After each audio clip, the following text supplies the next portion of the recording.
नमस्कार मित्रांनो, ठरलं तर मग या मालिकेच्या आजच्या भागात आता सायलीला पुन्हा एकदा अर्जुन आपल्यापासून काहीतरी लपवतोय अशी शंका येणार. तर दुसऱ्या बाजूला अर्जुन हा आता साक्षीच्या शोधात जोमात लागणार आणि शेवटी तो समीरापर्यंत जाऊन पोहोचणार. आता नेमकं काय काय घडतं, कसं घडतं हे सगळं जाणून घेण्यासाठी आपला हा व्हिडिओ शेवटपर्यंत पहा. तर आता आपण पाहिले की अर्जुनने ठरवलं आहे की त्याने साक्षीला शोधून काढणारच. मग आता त्यासाठी तो इन्स्पेक्टर सावंत यांची मदत घ्यायची असा प्लॅन बनवतो. मग त्यासाठी तो चैतन्याला सांगतो, चैतन्य आपण एक काम करूया, आपण उद्या जाऊन इन्स्पेक्टर सावंतांना भेटूया. त्यांच्या मदतीशिवाय साक्षीला शोधणं आपल्याला शक्य नाही. आपण एक काम करू, त्यांना जाऊन सगळं सत्य सांगू, खरं सांगू आणि त्यानंतर मगच आपण साक्षीला शोधायला सुरुवात करू. कारण आपल्याला त्यांची मदत मिळाली तर खूप जास्त फायदा होईल आपला. आणि जे काम करायला आपल्याला 1 महिना 15 दिवस जाणार नसतील, तेच काम आपलं अगदी 8-10 दिवसात होऊन जाईल. काय वाटतं तुला? चैतन्य म्हणतो, ठीक आहे अर्जुन. त्यानंतर दुसऱ्या दिवशी आता अर्जुन आणि चैतन्य हे दोघेही जण इन्स्पेक्टर सावंत यांना भेटायला आलेले असतात. सावंत विचारतात, अरे ॲडव्होकेट अर्जुन सुभेदार, आज आमच्याकडे कशात दौरा काढला? त्यावर अर्जुन म्हणत असतो, सर मला तुम्हाला खूप महत्वाची गोष्ट सांगायची आहे. इन्स्पेक्टर विचारतात, काय? अर्जुन म्हणतो की मला तुम्हाला सांगायचं आहे, साक्षी शिखरे, महिप्त शिखरेची एकुलती एक मुलगी जिवंत आहे. त्यावर हे ऐकून आता इन्स्पेक्टर साहेबांना सुद्धा खूप मोठा धक्का बसतो. इन्स्पेक्टर साहेब म्हणतात, काय काय बोलताय तुम्ही ॲडव्होकेट अर्जुन सुभेदार? तुमच्या लक्षात येतं का अहो? हे कसं शक्य आहे? साक्षी जिवंत असू शकत नाही अहो. तुम्ही सुद्धा टीव्हीवर बातमी ऐकलीच असेल ना, साक्षी शिखरेचा मृत्यू हा तुरुंगातच झालेला, आणि तो सुद्धा एका दुसऱ्या मुलीबरोबर मारामारी करताना. आणि त्यासाठी आम्ही तिला जिने मारामारी केली, तिला जास्तशी शिक्षा सुद्धा दिली आहे. त्याबरोबर अर्जुन म्हणतो की ते सगळं ठीक नाही, हे फक्त दाखवण्यापुरत आहे, पण साक्षी शिखरे जिवंत आहे याची मला पूर्ण पक्की खात्री आहे. इन्स्पेक्टर साक्षी जिवंत आहे याच्यासाठी मी खात्री घेतोय, कारण मी माझ्या स्वतःच्या डोळ्यांनी साक्षीला पाहिल. आणि सगळ्यात महत्वाची गोष्ट म्हणजे जर साक्षी मेली होती तर त्यावेळी साक्षीच्या डेड बॉडीचे फोटोज कुठेच व्हायरल केले गेले नव्हते. त्यावर इन्स्पेक्टर सावंत म्हणतात, हो ही गोष्ट अगदी बरोबर आहे, पण त्यावेळी मी इथे नव्हतो, मी आउट ऑफ होतो, त्यामुळे मला सुद्धा या गोष्टी माहीत नाहीयेत. पण मला एक गोष्ट कळत नाहीये ॲडव्होकेट अर्जुन सुभेदार, तुम्ही एवढा मोठा दावा करताय साक्षी शिखरे जिवंत असण्याचा, पण त्यासाठी तुमच्याकडे काय पुरावा आहे? तुम्हाला काय एवढी खात्री वाटते? त्यावर अर्जुन म्हणतो, इन्स्पेक्टर खात्री मी स्वतः आहे. त्यावर ते म्हणतात, सॉरी. त्यावर अर्जुन म्हणतो, मी स्वतःच या डोळ्यांनी साक्षी शिखरेला पाहिले. त्यावर हे ऐकून इन्स्पेक्टर सावंतांना आश्चर्याचा धक्काच बसतो. पुन्हा एकदा ते म्हणतात, काय तुम्ही साक्षीला स्वतःच्या डोळ्यांनी पाहिलं? कुठे, कधी आणि कसं? त्याबरोबर अर्जुन सांगतो, त्या दिवशी मी आपलं जे भाजी मार्केट आहे सिटी हॉस्पिटलच्या मागच्या बाजूला हनुमान मंदिराच्या समोरच तिकडे गेलो होतो काही भाजीपाल्याची खरेदी करण्याकरता, आणि त्याचवेळी मी तिथे तिला गाडीत बसलेली पाहिली. आता इन्स्पेक्टर सावंत म्हणतात, तुम्ही तिला गाडीत पाहिली म्हणजे अगदी मला वाटतं 5 ते 6 सेकंद जास्त 1 मिनिट इतक्याच वेळात तुम्ही तिला पाहिली असेल ना? अर्जुन होकार देतो. इन्स्पेक्टर सावंत म्हणतात, अहो सुभेदार साहेब, असं काय करताय? 1 मिनिट ज्या मुलीला तुम्ही पाहिलं ती मुलगी साक्षी आहे का नाही हे तुम्ही कसं सांगू शकता? अर्जुन म्हणतो, कारण काय इन्स्पेक्टर, साक्षीला ओळखण्यासाठी मला वेळ लागणं शक्यच नाहीये. इन्स्पेक्टर म्हणतात, बऱ्याचदा असं सुद्धा होतं की एकासारख्या दिसणाऱ्या 2 व्यक्ती आपण बघतो, किंवा आपल्याला एखाद्याच्या बॉडी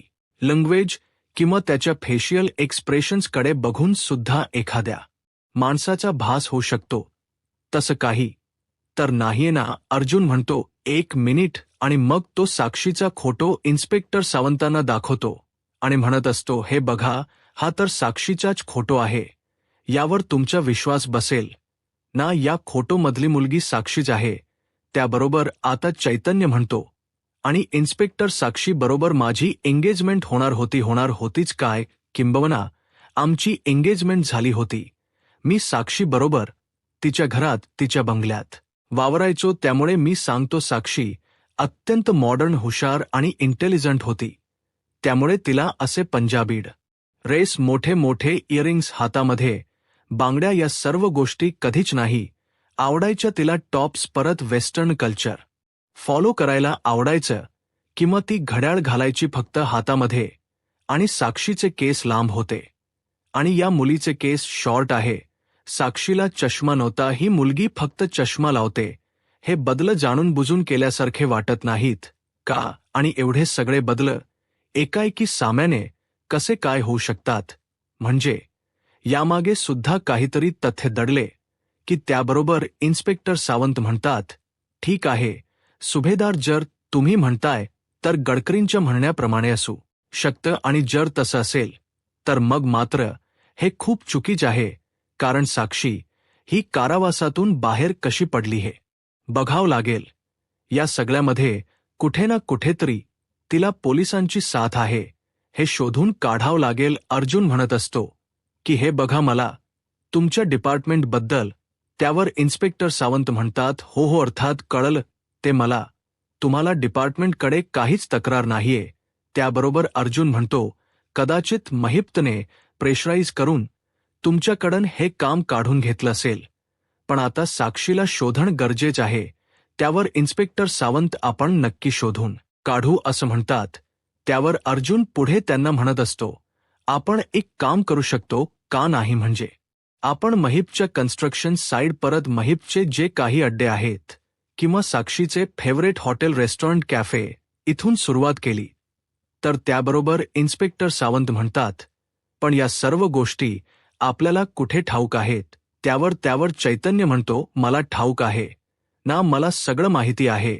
मी त्याची यादी बनवून आणली आहे.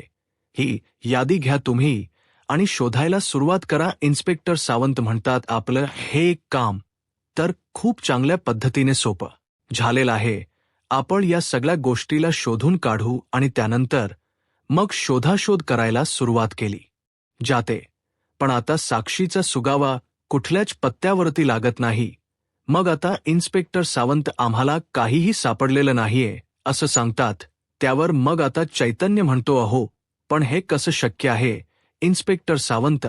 त्यावर इन्स्पेक्टर सावंत म्हणतात, कधी कधी काय होतं ना, गुन्हेगार एखाद्या ठिकाणी गुन्हा केल्यानंतर त्याच ठिकाणी आपण पकडले जाऊ या भीतीने थांबत नाही.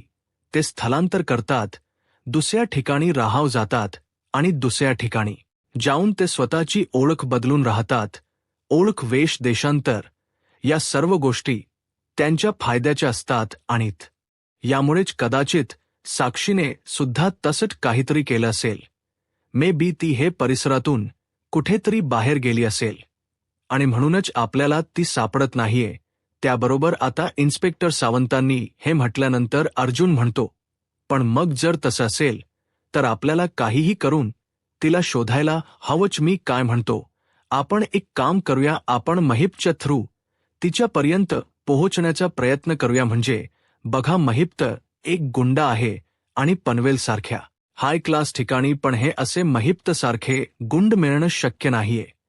याचा अर्थ नक्कीच महिप्त कुठून तरी स्थलांतर करूनच इथे आलेला असू शकतो. आपण आसपासच्या पोलीस स्टेशनमध्ये जर महिपचा फोटो सर्क्युलेट केला आणि महिप्त कडूच्या बद्दल काही माहिती मिळते का हे शोधलं, महिपची काही प्रॉपर्टी वगैरे आहे का शोधलं आणि तसं काम केलं तर इन्स्पेक्टर सावंत म्हणतात, हो हे आपल्याला जमू शकतं. चैतन्य म्हणतो, एक मिनिट, तुम्ही पनवेलच्या आसपासच शोधायचं अजूनही बोलताय, पण साक्षीकडे आणि महिप्तकडे इतका पैसा होता, पैसा म्हणण्यापेक्षा इतका काळा पैसा होता की तो तिला कुठेतरी अब्रॉडमध्ये सुद्धा पाठवू शकतो. मग जर साक्षी या देशातच नसेल तर उगाचच्या उगाच तुम्ही तिला शोधताय आणि तुमची मेहनत आणि माझी मेहनत पाण्यात जाईल असं तर काही होणार नाही ना. त्यावर अर्जुन चैतन्याला सांगतो, चैतन्य साक्षी अब्रॉडला जाणं शक्य नाहीये, कारण जर तिला अब्रॉडला जायचं असेल तर तिला पोलीस व्हेरिफिकेशन लागणार आहे आणि त्याच्यासाठी इथूनच तिची एनओसी पास होईल. आता त्याला इन्स्पेक्टर सावंत म्हणतात. इन्स्पेक्टर सावंत सांगतात की साक्षीला देश सोडून जाता येणार नाही, कारण तिचा पासपोर्टच बनवू शकत नाही. पासपोर्टसाठी पोलीस व्हेरिफिकेशन लागतं.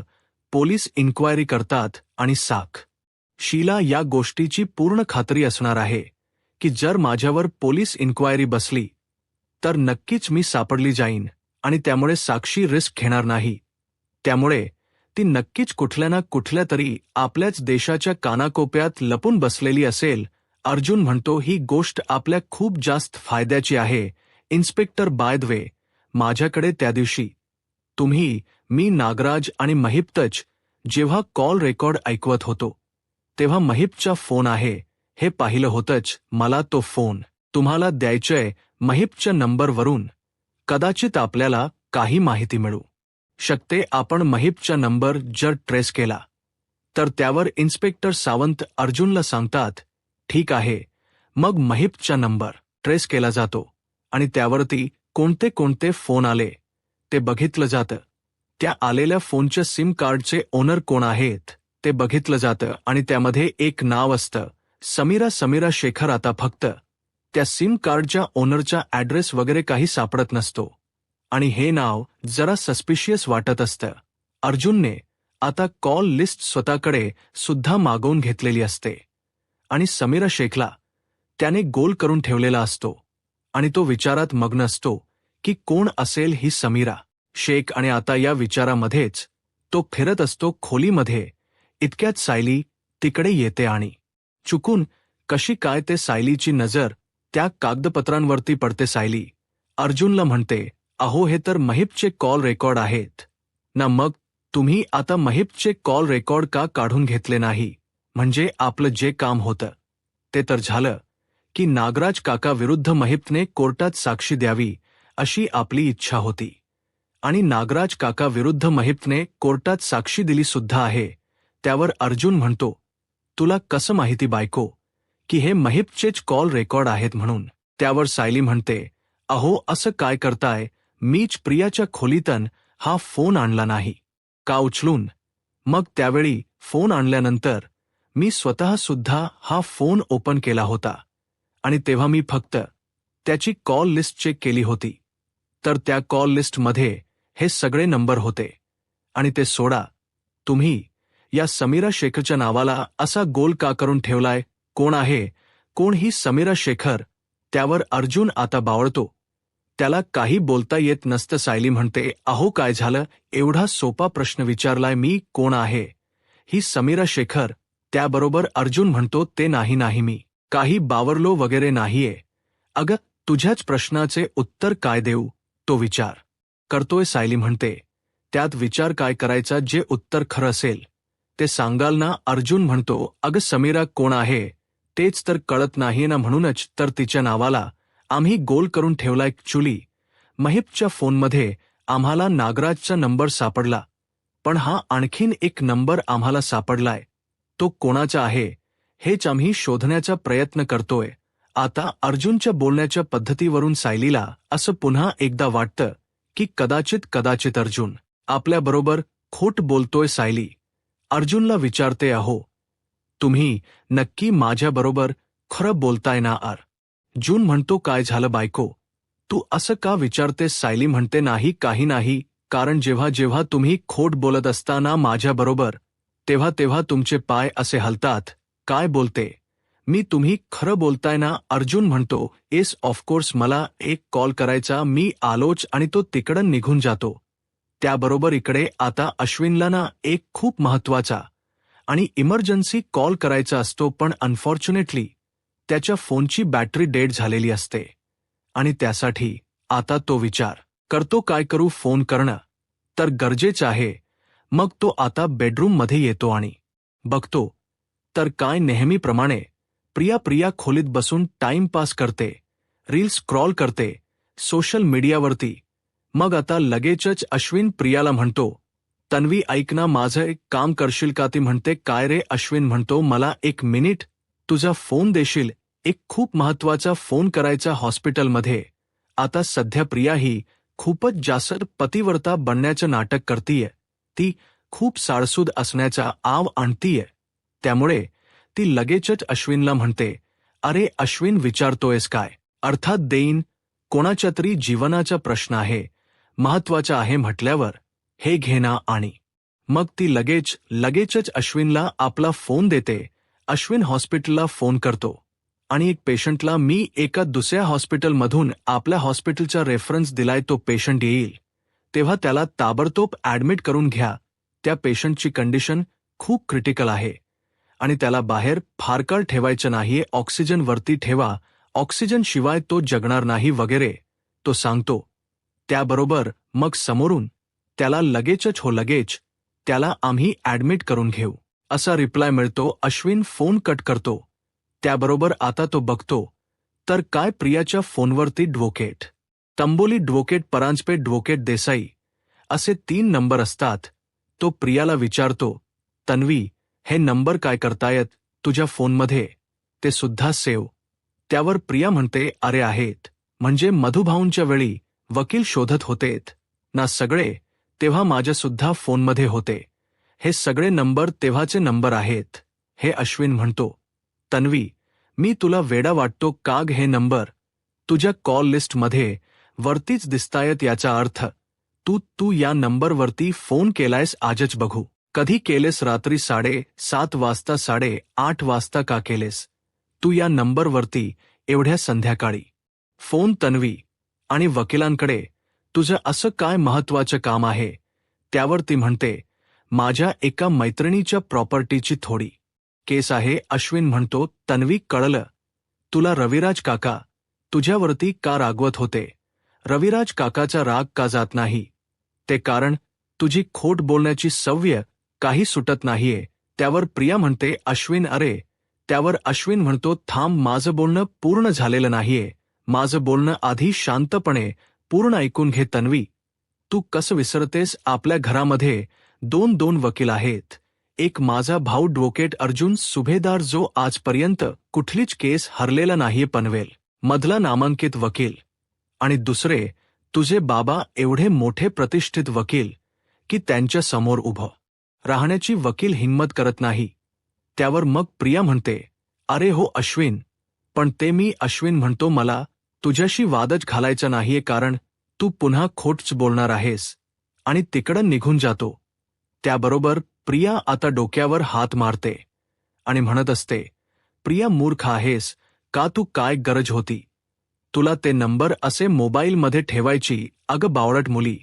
आता अश्विनने ते नंबर पाहिले आणि तो किती रागावला. आता कुठे हळूहळू तो थोडासा माझ्या घोळात येत होता, पण पुन्हा माझ्या या मूर्खपणामुळे आता अश्विनला माझा राग आलाय. आता मी काय करू? काहीही करून अश्विनला मला नवावंच लागेल, कारण अश्विन माझ्यावरती नाराज असलेला मला परवडणार नाही. तर दुसऱ्या बाजूला आता इकडे अर्जुन हा ऑफिसला आलेला असतो आणि आता तो खूप जास्त नर्वस, नाराज असतो, कारण त्याने सायली बरोबर खोट बोललेलं आठवत असतं. तो विचार करत असतो की आजपर्यंत मी माझ्या बायकोबरोबर एवढं खोट कधीच बोललो नाहीये. मी तिला प्रत्येक गोष्टी सांगतो, मग अगदी माझ्या कामाच्या असू देत, माझ्या पर्सनल लाईफ मधल्या असू देत, किंवा अगदी छोट्यातली छोटी कुठलीही गोष्ट असू देत, मी सगळं सायली बरोबर शेअर करतो. पण ही अशी आज पहिली वेळ आहे की जेव्हा मी सायली बरोबर काहीही शेअर न करता तिच्यापासून एवढी मोठी गोष्ट लपवतोय. पण जेव्हा तिला हे सगळं समजेल तेव्हा ती काय रिएक्ट होईल, कशी रिएक्ट होईल? आम्हा दोघांमध्ये या सर्व गोष्टींमुळे भांडण तर होणार नाही ना?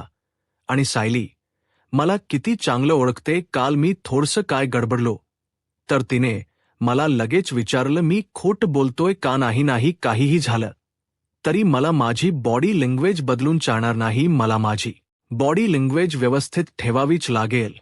इतक्यात अर्जुनला चैतन्याचा कॉल येतो. चैतन्य विचारतो, अर्जुन, समीराबद्दल काही कळलं का रे? अर्जुन म्हणतो, नाही ना.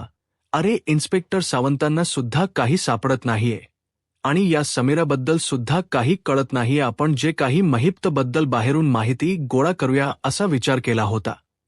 त्यासाठी आपण बाकी ब्याच पोलीस स्टेशनमध्ये त्याचा फोटो सर्क्युलेट केला होता.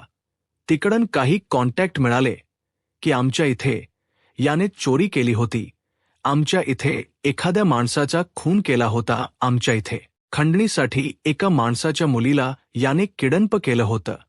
या सर्व गोष्टी कळाल्या. मग आपण तिथेही जाऊन शोधून बघितलं, पण तिथे सुद्धा साक्षी कुठेही सापडलेली नाहीये आणि या समीराबद्दलही काही समजत नाहीये.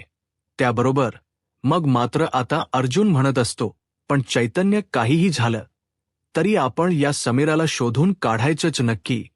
या समीराची मिस्ट्री काय आहे हे बघितल्याशिवाय मला चैन पडणार नाही. चैतन्य म्हणतो, अर्जुन, समीरा आणि साक्षी एकच तर नाहीयेत ना? नाही म्हणजे साक्षीत समीरा म्हणून ओळख बदलून राहत नाहीये ना? आठवत ना? इन्स्पेक्टर सावंत आपल्याला काय म्हणाले, कधी कधी क्रिमिनल स्वतःची ओळख बदलून स्थलांतर करून राहतात. साक्षीने सुद्धा असंच आपली ओळख वगैरे बदलली असेल असं तुला वाटत नाही का? त्यावर मग मात्र आता अर्जुन सुद्धा या गोष्टीवर विचार करायला लागतो. चैतन्य म्हणत असतो, नाही, एवढी तर ती हुशार आहेच की ती स्वतःच नाव आणि ओळख बदलून राहू शकते. अरे, स्वतःसाठी ती स्वतःच्या बापाला सुद्धा तुरुंगात घालवायला कमी करणार नाही. साक्षी खूप स्वार्थी मुलगी आहे. अरे, आठवत ना तुला कृणालबद्दल? कृणालच किती प्रेम होतं साक्षीवर, पण तिने काय केलं? तिने त्याला चीट केलं, फसवलं. त्याबरोबर अर्जुनला कृणालची म्हणजे त्याच्या एका जुन्या मित्राची आठवण येते, जो आता या जगात नाहीये.